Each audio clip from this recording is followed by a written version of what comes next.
কথায় মাথায় রাখবেন, আমরা যখন এই জমিনের মধ্যে কাউকে নেতা হিসেবে নির্বাচন করতে চাই, তাকে কাউকে যদি আমরা এমপি হিসেবে, মন্ত্রী হিসেবে, কাউকে যদি আমরা মেম্বার চেয়ারম্যান হিসেবে চাই, তাকে আমরা আমাদের ইলেকশনের মাধ্যমে তাকে জয়ী করাই, তারপর সে জয়ী হয়, তারপর সে আমাদের উপর শাসন কার্য পরিচালনা করে।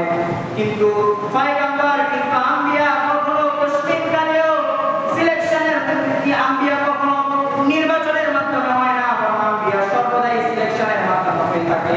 আর এই সিলেকশনটা জমিনের কেউ কোনো মানুষ করার ক্ষমতা রাখে না, এই সিলেকশনটা করে আল্লাহ রাব্বুল আলামিন। আল্লাহ রাব্বুল আলামিনের শাস্তি থেকে যে মানুষের প্রতি, যে ব্যক্তির প্রতি, যে বান্দার প্রতি তাকাবে, সেই বান্দাই এই জমিনের মধ্যে কেবলমাত্র নবী হওয়ার ক্ষমতা, নবী হওয়ার দাবিদার ব্যক্তিত্ব রাখে।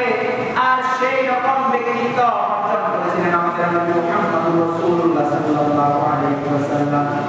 তারিখের ইতিহাসগুলোর মধ্যে, তারিখের কিতাবগুলোর মধ্যে পাওয়া যায় বিশ্ব নবী মুহাম্মদুর রাসূলুল্লাহ সাল্লাল্লাহু আলাইহি ওয়াসাল্লাম যখন আল্লাহ তাআলা এই জমিনের বুকে প্রতিনিধি মানুষ বানানোর কথা চিন্তা করেছিলেন, তখন আল্লাহ তাআলা হযরত জিবরাইল আলাইহিস সালাতু ওয়াস সালামকে বললেন, হে জিবরাইল, যাও জমিন থেকে মাটি নিয়ে আসো, ওই মাটি দিয়ে আমি আমার খলিফা, আমি আমার প্রতিনিধি সৃষ্টি করব।